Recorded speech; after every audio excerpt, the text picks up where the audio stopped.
and welcome to Defeating the Feminist Frame, presented by myself, Professor Hamster, and my colleague, Mia. Today, Defeating the Feminist Frame presents Suffrage, Feminism's First Act of Female Supremacy. Feminists will often bring up the vote as evidence that men refused to give women the rights they deserved historically, thus women were oppressed. The vote is the primary weapon feminists use to frame the debate regarding equality. As such, it should be removed from their arsenal as early as possible.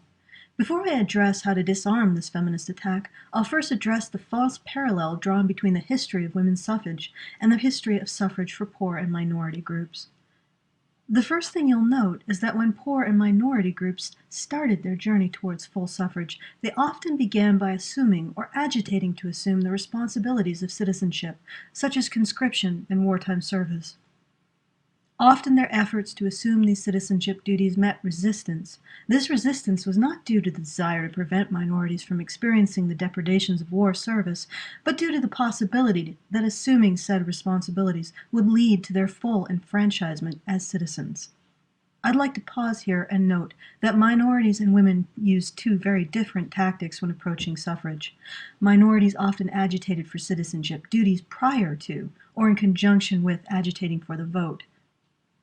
It's entirely possible that minority groups might never have been considered for the vote had they not first sacrificed considerably in service to the state. During the civil rights movement, for example, black moderates believed that black people needed to earn their civil rights.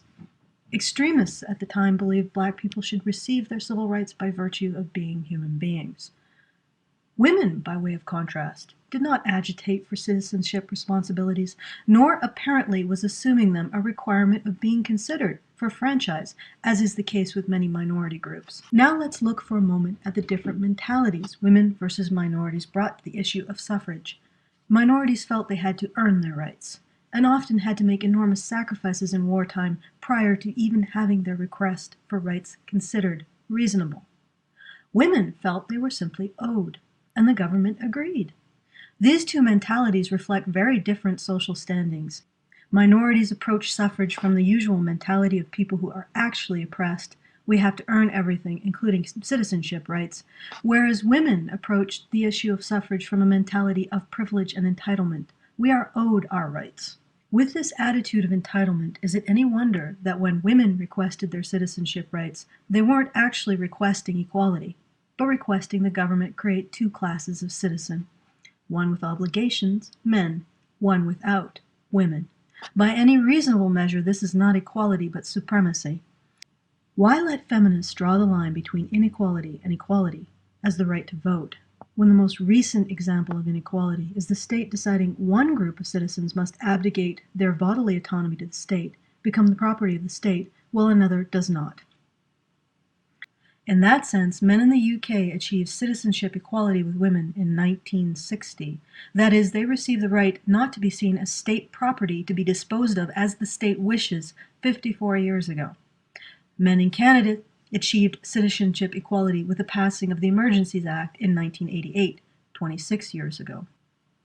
And men in the US still haven't achieved citizenship equality to this date. When a feminist says, women didn't get the right to vote till insert date, mention that female suffrage enabled women to vote for wars only men had to fight in. If necessary, use the following analogy. What if white people could vote for wars only black people had to fight in? What would that be called? And finish off with, suffrage was feminism's first act of female supremacy. You have now successfully challenged the feminist frame.